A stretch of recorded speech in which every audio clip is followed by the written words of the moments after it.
Nothing short of a superhero's welcome greeted Christian Yelich as he stepped into the batter's box in the first inning of Game 1 of the NLCS. Chants of MVP rained down from the Miller Park crowd, a reception befitting the man whose otherworldly play over the previous 3+ months had led the Brewers to their first league championship series since 2011. He was facing a pitcher, Clayton Kershaw, who he had taken deep twice this season and was 9 for 17 against in his career. On the 10th pitch of the at-bat, Yelich struck out. Then he struck out again in the 4th inning.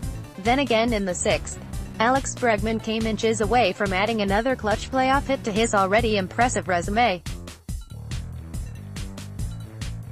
It was the kind of moment when Bregman thrives. Bottom of the 9th, bases loaded, 2 outs, trailing by 2 runs in the game in 1 game in the ALCS. A chance to create a classic postseason moment. Despite Red Sox closer Craig Kimbrel having walked 3 batters this inning and preparing to throw his 35th pitch of the night, Bregman lunged at the moment, swinging at the first pitch and lining it to shallow left field. If it had fallen, the game would have been tied, at worst, and the crowd sent into a frenzy. Instead, Andrew Benintendi made a diving catch and Bregman finished the night 0 for 5. There are a number of reasons why the Brewers and Astros are each one loss away from seeing their seasons end.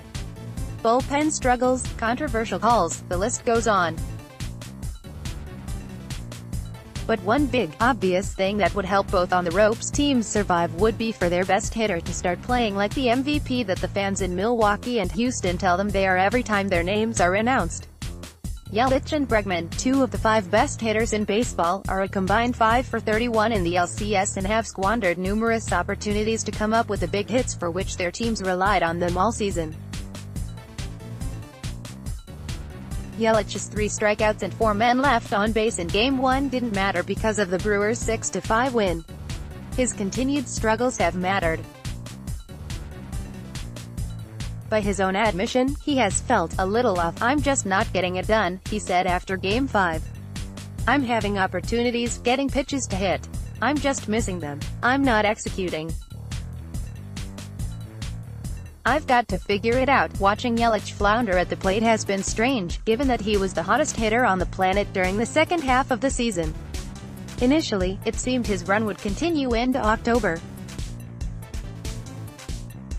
Yelich knocked 3 hits in the NL Central tiebreaker and blasted a home run in Game 1 of the NLDS, yet starting in the second game against the Rockies, Yelich has 3 singles in 7 games. Pitchers have tiptoed around him. His 10 walks this postseason have kept his OBP at nearly .400, but that's nothing new. Yelich walked 24 times in September. Only now, for whatever reason, he isn't driving the pitches he does get. His lack of production has hurt the Brewers in some big spots. Down 4-3 in the bottom of the 9th in Game 2, Yelich grounded out with a runner on second to end the game. Kershaw struck him out with runners on second and third and 1 out in the 3rd inning of Game 5 and the Brewers looking to expand on a 1-0 lead. Overall, Yelich has left 11 runners on base without a single RBI in the NLCS. Bregman's defense at third base has been incredible and like Yelich, he has been treated with caution by opposing pitchers. He walked 3 times in each of the first 2 games against the Red Sox. But between Bregman's MVP-caliber season, his playoff reputation, and his constant displays of understandable confidence in interviews and on social media, the level of expectation has been raised for the 24-year-old. Through 4 games, he has just 2 hits and hasn't yet delivered the big knock that he's become known for. Sporting a Twitter profile picture of the Drake song "Back-to-Back" to represent his plans for celebrating another World Series title, Bregman started the 2018 playoffs with a bang.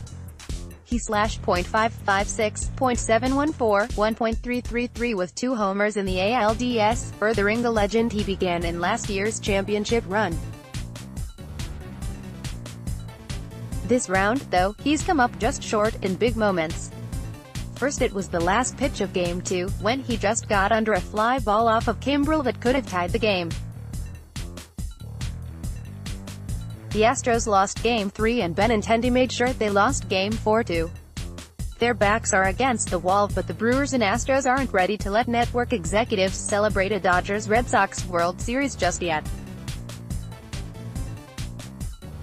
Both teams have the ability to get hot and turn things around quickly. If the Brewers can win Game 6 at home and the Astros get good starts from Justin Verlander and Jarrett Cole, there could be 2 Game 7s before we know it. To make that happen, Yelich and Bregman will need to start playing like MVPs again.